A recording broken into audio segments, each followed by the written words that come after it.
Nepal cricket team के head coach के लिए जी हाँ, आखिरकार जो इतने टाइम से बातें चल रही थी, माथापच्ची चल रही थी कि आखिर कौन हो सकते हैं, कब अनाउंसमेंट होगा, कब नहीं होगा, फाइनली इस पे अब ब्रेक लग चुका है। जी हाँ, क्योंकि अब अनाउंसमेंट हो चुका है, पुबुदु देशनायक सर की वापसी हुई है। जी हाँ, नेपाल क्रिकेट टीम के वो कोच पहले भी रह चुके हैं और अब फाइनली उनकी वापसी हुई है। दो जनों के बीच में यहाँ पर पेज फंसा हुआ था, मोंटी देसाई सर और Pubudu Dassanayake sir. At the end Pubudu sir को यहाँ पर अपॉइंट किया गया है। सबसे पहला रिएक्शन आपका कि कितना बेहतर रहा है? नहीं, देखिए मैंने आपसे कहा था, अगर आप मेरे जो मैंने आपसे पहले भी कहा था, हमारा जो वीडियो था उसमें कि मोंटी सर और पबुडू सर में से किसे होना चाहिए था या क्या बेटर होगा नेपाल के लिए। देखिए मैंने आपसे पहले ही कहा था कि पबुडू सर को बेटर होगा, क्योंकि उनके रिलेशन भी अच्छे रहे हैं, वो नेपाल क्रिकेट को जानते भी अच्छे हैं, अच्छे तरीके से हैं, उनको पता है कि यहाँ पे क्या प्रॉब्लम है, क्या नहीं है और क्या अच्छी चीजें हैं टीम में, वो उन्हें अच्छी तरह पता है। तो कहीं ना कहीं ये इलेक्ट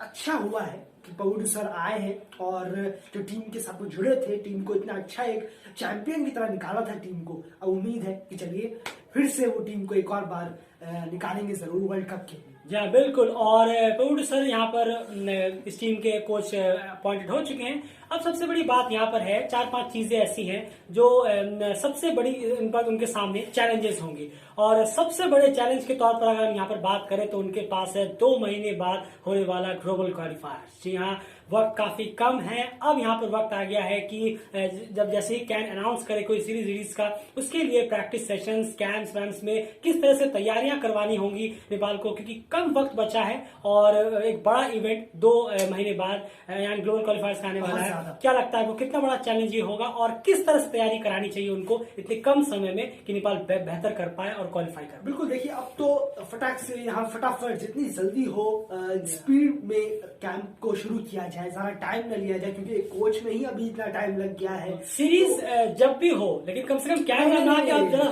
शुरुआत करा देनी चाहिए। बिल्कुल सही कहा आपने। देखिए सीरीज में तो अभी मुझे लगता भी है लंबा वक्त लगेगा, अभी तो नहीं होगा, लेकिन सबसे पहले तो कैंप शुरू होना चाहिए। कैंप से चलिए आपकी न्यूज़ेज आएंगी, तरह तरह की आपकी टीम के लड़कों के बारे में पता भी चलेगा कि कंडीशन कैसा है, लड़के अभी कोई फिट है या कोई इंजरी से कोई झूठ तो नहीं रहा, इस तरीके की चीजें। हाँ, जैसे ही वो ग्राउंड को हिट करेंगे तभी तो पता चलेगा कि कौन कितना फिट है, कौन नहीं है। घर बैठे ऐसे लग रहा होगा सबको कि हम तो फिट है। बिल्कुल सही, ये सब चीजें क्लियर होंगी तो। लेकिन ऐसा नहीं है कि 20 तारीख या 25 तारीख के बाद आप सोच रहे हैं कैंप लगाएंगे, फिर 16-17 जनवरी से सीरीज शुरू कर देंगे, ये सब भी ठीक नहीं है। कम से कम 1 महीना कैंप चले, फिर उसके बाद आप डिसाइड करें कि सीरीज कब रखवानी है, क्या करना है। लेकिन अभी काफी काम है लड़कों को लेके, प्लेयर्स को लेके काफी काम है जो करना होगा ग्लोबल क्वालिफायर से पहले। जी हाँ, क्योंकि सर के अपॉइंट होते ही सब बहुत ही करीब, जी सिर्फ 2 महीने के अंतराल में ही इतना बड़ा इवेंट है, क्योंकि जो कि एक वर्ल्ड कप खेलने का सपना लिए हुए उस ग्लोबल क्वालिफायर्स में टीम उतरने वाली है। तो कहीं ना कहीं बहुत बड़ा एक प्रेशर पबुडू सर के ऊपर भी होगा और एक जिम्मेदारी भी होगी जिन्हें वो चाहेंगे कि हम बखूबी निभा सकें। उसके बाद एंड इस टीम की अगर हम बात करें तो और टीम कॉम्बिनेशन में अगर बात करें तो आपको कहां पे लगता है कि पबुडू सर को सबसे ज्यादा इस वक्त काम करने की जरूरत है? ओपनिंग ऊपर के टॉप ऑर्डर बैट्समैन की मैं बात कर लूं, या मिडिल ऑर्डर, या फिर बॉलिंग डिपार्टमेंट, कहां पर आपको लगता है सबसे ज्यादा ध्यान देने की जरूरत है इस वक्त जल्दी से कोच सर को, क्योंकि टाइम कम है? मुझे लगता है कि देखिए अब ये T20 क्रिकेट है, यहाँ पे आपको कोशिश करनी होगी कि हमारा सबसे पहले तो फिटनेस सड़कों की एकदम प्रॉपर रहे, एकदम फास्ट रहे, बहुत ज्यादा रैपिड गेम है T20 का। उसके बाद यहाँ पे कम से कम होना चाहिए कि हम बैट्समैन को ज्यादा तैयार करें, चाहे वो कहीं के भी ऑर्डर के हों, top order, lower order, middle order के हों, हम इन सबको तैयार रखें।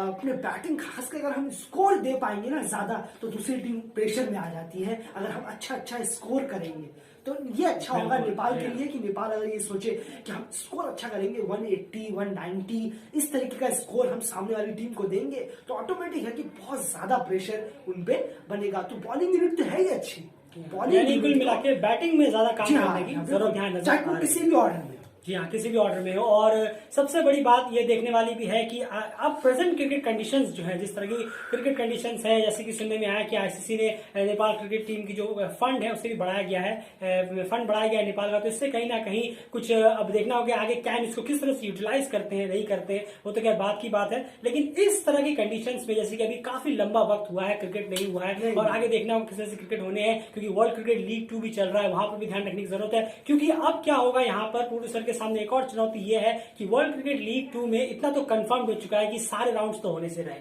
तो यानी अब हर एक राउंड बहुत इंपॉर्टेंट हो जाएगा जब भी नेपाल का आगे होगा। तो इसमें अब ओडीआई में अगर हम बात करें तो चलिए T20 का तो हमने बात करनी, ग्लोबल टॉर्नामेंट की कैसे तैयारी करनी है। वनडे क्रिकेट में आपको क्या, क्योंकि वहां पर तो बहुत ज्यादा काम करने की जरूरत है, आपको क्या लगता है वनडे क्रिकेट में किस तरह की तैयारी को दूसरे को ध्यान में रख के करनी चाहिए, क्या करना होगा नेपाल को बेटर कर सके वर्ल्ड क्रिकेट लीग 2 में, क्योंकि राउंड सब पूरे तो बिल्कुल नहीं होंगे, ये आप यकीन मान के चलिए वर्ल्ड क्रिकेट लीग। बिल्कुल सही। अब देखिए यहाँ से तो अब लगता है कि नॉकआउट स्टेजेस शुरू हो गए हैं वर्ल्ड क्रिकेट लीग में। अब जिस तरीके का माहौल अभी हमने देखा, बहुत ज्यादा फिर से कोरोना या कहें ओमिक्रॉन ने फिर से ये सब कर दिया है, तो ये है कि अब अपनी टीम के परफॉर्मेंस पे ज्यादा गौर करना होगा। खासकर जो मैं कहूंगा कि रन रेट का जो इश्यू रहता है नेपाल के साथ, कि बैटिंग में हम रन नहीं बना पाते हैं, मैं देखिए सब बात वहीं आ जाती है। कहीं ये लैक ऑफ कॉन्फिडेंस की वजह से बनी कि नेपाल की टीम में, नेपाल के बैटिंग यूनिट में कॉन्फिडेंस बहुत लो हमें नजर आता है बजाय बॉलिंग यूनिट के, यही पे शायद काम करने की जरूरत। बिल्कुल, ये देखिए ये आपको यंग प्लेयरों में दिखेगा। आप अगर अंडर 19 के या फिर क्लब क्रिकेट या अकेडमी क्रिकेट में जब आप विजिट करने के लिए जाएंगे तो वहां पे क्या होता है, वहां पे प्लेयर्स में बहुत ज्यादा इनसिक्योरिटी रहती है।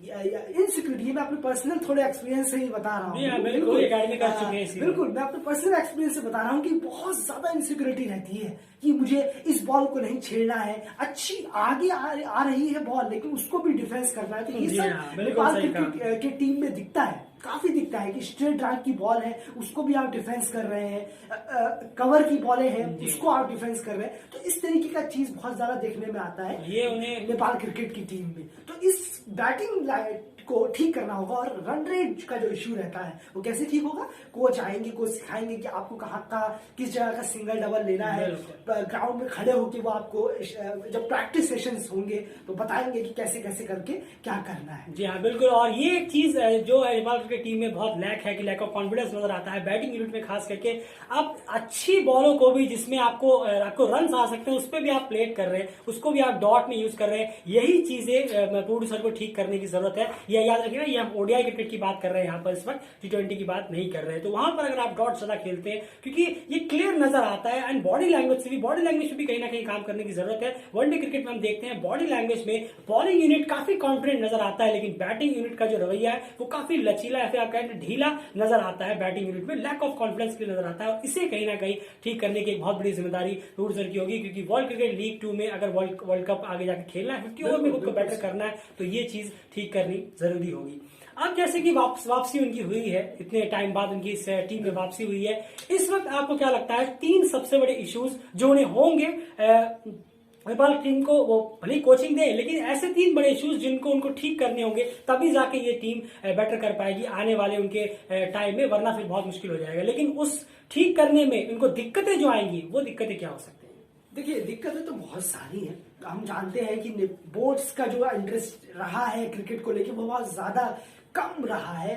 फैंस का तो ऐसा रहा है कि जैसे कि वो चाहते हैं कि हर महीने उनकी टीम खेले, हर महीने क्रिकेट खेले, बहुत अच्छी बात है। लेकिन मेरे हिसाब से सबसे बड़ी प्रॉब्लम यही आ जाएगी कि शायद जब आप देखेंगे कि बोर्ड से जितना कनेक्शन, जितना सपोर्ट मिलना चाहिए एक कोच को, वो शायद मिलता हुआ नहीं दिखेगा। वो भी एक इश्यू होगा जिससे प्रोड्यूसर को काम करने की जरूरत होगी, क्योंकि और बोर्ड को भी थोड़ा बहुत उनकी तरफ से एक वेलकम अप्रोच अपनाना होगा, क्योंकि ये बहुत देखने को मिलता है कि कोच को आप कितना सपोर्ट कर रहे हैं बोर्ड की तरफ से, और ये एक इश्यू होगा प्रोड्यूसर के सामने। मान लीजिए उन्होंने कोई ऐसी बात रखी है, कोई राय रखी है, कोई चीज ऐसी मांगी है जिसको बोर्ड फुलफिल करता है कि नहीं करता, अगर नहीं करता है तो वो आधे मन से फिर कहेंगे चलिए यार अब नहीं है तो क्या कर सकते हैं, तो वो आधा मन हो जाता है। तो इस तरह के इश्यूज भी वहां पर सामने आएंगे। और कोई चीज आपके एंड माइंड में आती होगा, इश्यूज फेस होंगे? बिल्कुल, बहुत सबसे बड़ा तो यही है, मुझे ऐसा लगता है। और प्लेयर और कोच के बारे में नहीं, ये इश्यूज तो बहुत है कि अब प्लेयर कैसे उनको लेते हैं, क्योंकि कुछ प्लेयर अब बहुत सारे अब नए प्लेयर भी काफी आ रहे हैं, लेकिन सोच भी बदल जाती है। बिल्कुल सही। अब काफी प्लेयर है, पुराने भी हैं, टीम के साथ जुड़े हुए हैं, जो प्रोड्यूसर की कोचिंग में भी खेल चुके हैं, लेकिन बहुत अब कुछ नए लड़के भी ज्वाइन हो रहे हैं धीरे धीरे नेपाल की टीम में। तो ये तो बहुत ही बड़ा है कि कौन से प्लेयर किस बिहेवियर का है, उसके साथ उस तरीके से उस बिहेव में बात करना ही प्रोड्यूसर के लिए एक हार्ड चैलेंज होगा। लेकिन वो कोच है, कई टीमों को कोचिंग दे चुके हैं, कई खिलाड़ियों से अपने जीवन में, अपनी लाइफ में मीट कर चुके हैं। तो मुझे उम्मीद है कि वो इन सब चीजों से झूठ तो जाएंगे ही, काम कर लेंगे, पर सबसे बड़ा इशू रहेगा वो मुझे अब भी लग रहा है कैन का रहेगा। जी हाँ, बोर्ड और कोच के बीच में जिस तरह का तालमेल होना चाहिए, क्योंकि वो एक सबसे बड़ा इशू हो सकता है आगे जाके प्रोड्यूसर को फेस करना पड़े, लेकिन उम्मीद है कि ये सब चीजें सॉर्ट आउट हो जाएंगी। एक और चीज है जो यहाँ पर सबसे ज्यादा इंपॉर्टेंट है, जो हमें देखने को मिलता है, जो आपने ही उठाया था ये मुद्दा, कि एसोसिएट टीम्स में होता है और नेपाल क्रिकेट टीम में भी देखने को मिलता है, बैटिंग ऑर्डर एक कंसिस्टेंट नजर नहीं आता हमें। क्या इस चीज पे प्रोड्यूसर को ध्यान देना चाहिए और काम करना चाहिए कि नहीं, इस बार मैं कम से कम मैं अपने कार्यकाल में बैटिंग ऑर्डर एक ही रखूंगा, भले टीम फ्लॉप हो या फिर हिट हो। बिल्कुल, देखिए ये तो बहुत ज्यादा, ये तो मैं क्या, हम स्टैट्स भी हम उठा के देख सकते हैं, हम और रिकॉर्ड भी देख सकते हैं, ऐसे बहुत सारे सबूत हैं, अगर आप चाहेंगे तो आपके सामने वही प्रेजेंट कर सकते हैं कि हर 1-2 मैच बाद बैटिंग ऑर्डर चेंज होता रहता है। बिल्कुल सही। तो ये कोई बर्मुडा ट्रायंगल का कोई क्विज या पजल नहीं है जो हमें यहाँ बैठ के सॉल्व करना हो, ये बहुत आसान है, इजी है कि हमेशा बैटिंग ऑर्डर चेंज होती है। तो ये तो बहुत बड़ा चैलेंज है कि आप कुशल आसिफ को ओपनिंग करने दे, उसके बाद ज्ञानेंद्र मल्ला आए, उसके बाद वनडे की बात कर रहा हूँ मैं, रोहित पुडायर आए, उसके बाद आपकी जो भी बैटिंग, भंडारिया, शरद वैश्रेकर, जिसको भी आप टीम में लेते हैं, बिल्कुल सही। तो वो सब अपना नीचे डाउन द ऑर्डर आते रहे, बैटिंग करते रहे। लेकिन अब यहाँ क्या देखने को मिलता है कि हम एक मैच 9 विकेट से जीत गए हैं, अगले मैच में हम क्या देखते हैं कि चलिए हम पहला मैच तो जीत गए हैं, अगला मैच हमारे लिए सीरियस है, ये वाला मैच हमारे लिए उतना सीरियस नहीं है, चलो इसमें कुछ डाउन ऑर्डर चेंज करके देखते हैं। जी हाँ, यही सबसे बड़ा ब्लंडर। कुशल आसिफ तो ओपनिंग आ रहे हैं, चलिए ठीक है, अब ज्ञानेंद्र मल्ला नीचे आ जाते हैं, रोहित पुडायल ऊपर आ जाते हैं, विनोद भंडारी, शरद वैश्रेकर ऊपर आ जाते हैं। तो ये सब चीजें नहीं करने की जरूरत है। कुशल मल्ला को थर्ड डाउन भेज दिया जाता है ओडीआई में। बिल्कुल सही कहा। तो इन सब चीजों से बहुत ज्यादा फर्क पड़ता है टीम में। तो ये सब चीजें बहुत बड़ा एक चैलेंज है कि कैसे करके ये सेट करेंगे सर, क्योंकि टीम के साथ जुड़े हुए थे। तो मुझे नहीं लगता कि इतने चैलेंजेस आएंगे सामने, बजाय सबसे बड़े चैलेंज के कैन का जो इशू है। जी हाँ, घूम फिर के आपका इशारा वही हो रहा है कि कैन के साथ किस तरह से तालमेल बिठा रहा होगा, कैन किस तरह से सपोर्ट करेगा जो जो चीजें उनकी तरफ से मांगी जाएगी या फिर कही जाएंगी, क्योंकि ये सच में बहुत बड़ा इशू है। और ये एक चीज अगर सॉर्ट आउट हो जाती है तो कहीं ना कहीं एक बेहतर कोच सर ऑलरेडी थे और आगे भी निकल सकते हैं। इस बार उनके सामने जो चैलेंजेस हैं वो है सबसे पहले ग्लोबल क्वालिफायर, उसके बाद वर्ल्ड क्रिकेट लीग 2 में अपने मैचेस को ज्यादा से ज्यादा जीतना, क्योंकि सारे राउंड्स होने नहीं है, इसीलिए पूरी उम्मीद है कि वो ज्यादा से ज्यादा अपने मैचेस जीते और उसके बाद वो 50 ओवर वर्ल्ड कप में भी इस टीम को कहीं ना कहीं लेके जाना। जी हाँ, बिल्कुल। देखिए ये अलग से एक मैं ये चीज सोच रहा था कि क्यों ना एक ऐसे बॉलर की तलाश अब होनी चाहिए। हाई टाइम हो गया है, सोमपाल कामी वगैरह है, करण केसी सब है, लेकिन एक ऐसे बॉलर की तलाश होनी चाहिए अब जो 10 ओवर में कुछ करे। 1 से 10 ओवर जो शुरू के होते हैं ओवर, 1 से 15 ओवर मान लीजिए, नई बॉल जब होती है तो वहां पे वो कुछ हरकत करे, कुछ नई, बहुत ज्यादा हमें कुछ ब्रेक थ्रूज दिलाने में मदद करें नेपाल की टीम को, तो कुछ अच्छा होगा। मैं चाहता हूं बाबू सर इस चीज पे बहुत ध्यान दें कि 1 से 15 ओवर में हमारे फास्टर्स क्या कर रहे हैं। जी हाँ, क्योंकि ज्यादा बिल्कुल आपने सही कहा। अगर आप, क्योंकि अभी भी कहीं ना कहीं नेपाल की टीम जो है स्पिन्स पे बहुत रिलायबल हो जाती है कहीं कहीं पर, खास करके हम बड़े मैचेस में जब देखते हैं, जब सामने कोई बड़ी टीम आ जाती है, जी हाँ, इनके सामने, तो फिर से वही होता है कि अरे अब लामिछाने आ गया, अब मैच चेंज होगा। क्यों ये पहले 15 ओवर में क्यों नहीं चेंज हो सकता? ये आपने सही कहा। जी हाँ, इस पर फोकस देना। बिल्कुल, तो मैं यही देखना चाहता हूँ, मैं आने वाले टाइम में ये फोकस रखूंगा, क्योंकि T20 क्रिकेट है, बॉल स्विंग का कोई कुछ नहीं होता वहां पे। वनडे क्रिकेट में तो बहुत ज्यादा मैटर करेगा कि 1 से 12 या 15 ओवर में क्या कर पा रहे हैं नेपाल के फास्ट बॉलर्स। क्योंकि अब शायद मुझे ऐसा लगता है कि आप 1-2 को इंक्लूड करिए, अब मौके दीजिए ऐसे और रेगुलर मौके। बिल्कुल सही, एक सीरीज के लिए मौके दीजिए कि अब इस सीरीज में हम इसे लेके आ रहे हैं, ये हमारा एक वेपन है। बॉलर में नया बॉलर आया है कोई, हमने टूर्नामेंट से इसे लेके आए हैं, जरा ट्राई करते हैं, देखते हैं 1 से 12 या 15 ओवर तक ये ब्रेक थ्रू दिला पाता है या नहीं। इस तरीके का माइंडसेट होना बहुत जरूरी है, क्योंकि अब टीम को थोड़ा सा ऊपर अप करने की जरूरत है। बिल्कुल, जी हाँ, वर्ल्ड क्रिकेट लीग काफी एंड के नोट पे आ चुका है। जी हाँ, बिल्कुल। और एंड पे आ चुका, और कहीं ना कहीं अब वक्त आ गया है कि थोड़ा सा अपना क्रिकेट का जो बार है उसे रेस करें, स्टैंड करें, क्योंकि कब तक यही चलता रहेगा। इसी तरह से आप महीनों दर महीनों क्रिकेट नहीं खेलेंगे और इसे चलता रहेगा, क्योंकि आपको जब भी मौके मिले आपको सीधे उस मैच को जीतना है और ग्रैब करना है, और ये कहीं ना कहीं प्रोड्यूसर को करना होगा। ये कुछ चैलेंजेस थे जो उनको फेस करने हो सकते हैं, लेकिन इतनी भी पूरी उम्मीद है कि वो बहुत ही बखूबी तरीके से चैलेंज को फेस करेंगे। उन्होंने पहले भी किया, पहले तो और बुरी हालत थी तो उन्होंने उस वक्त किया, उन्होंने T20 वर्ल्ड कप को खिलाया, बांग्लादेश के खिलाफ इतना अच्छा परफॉर्मेंस भी हुआ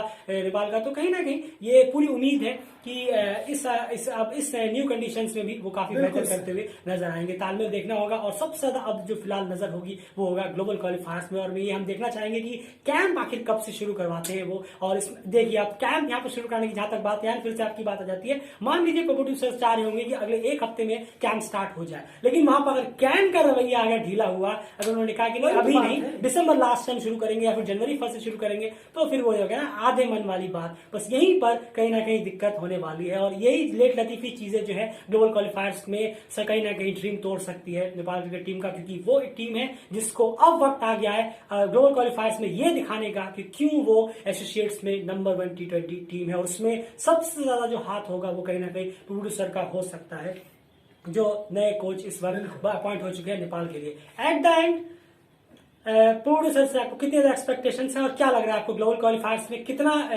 योगदान दे सकते हैं प्रोड्यूसर एज अ कोच इस टीम के लिए? नहीं, योगदान तो बहुत होगा, कंट्रीब्यूशन होगा, मुझे उम्मीद भी है नेपाल क्लियर कर लेगा। 2014 एक बार फिर से नेपाल को देखने का मौका मिलेगा, नेपाल के फैंस को भी 2022 में 2014 जैसा ही सीन होगा वापस से नेपाल वर्ल्ड कप के लिए। मुझे अब भी उम्मीद है जो यहाँ की नेपाल क्लियर कर लेगा। देखिए कैंप नहीं है, मैचेस नहीं हो रहे हैं, लेकिन इतना उम्मीद है कि नेपाल जरूर क्लियर करेगा। क्यों? क्योंकि इस बार आपके पास, पिछली बार लड़के, क्योंकि उस टाइम टीम के पास एक डिटर्मिनेशन था, एक लक्ष्य था कि हाँ गोल था कि हमें कहीं जाना है, पहुंचना है, इसलिए आप पहुंच गए, क्लियर कर लिया। लेकिन इस बार आपकी टीम में लड़के हैं, बहुत अच्छे टैलेंटेड लड़के हैं, इस बार आप जरूर उनको 1-2 मैचेस का ही मौका उससे पहले मिल जाएगा ना, वो क्लियर कर देंगे। बिल्कुल जी हाँ। और अगर आप में से कई सारे के माइंड में डाउट होगा कि मैचेस नहीं हो रहे, ये नहीं हो रहे, वो नहीं हो रहे, इसके बावजूद भी अगर नेपाल टीम हमें क्यों लगता है कि क्वालिफाई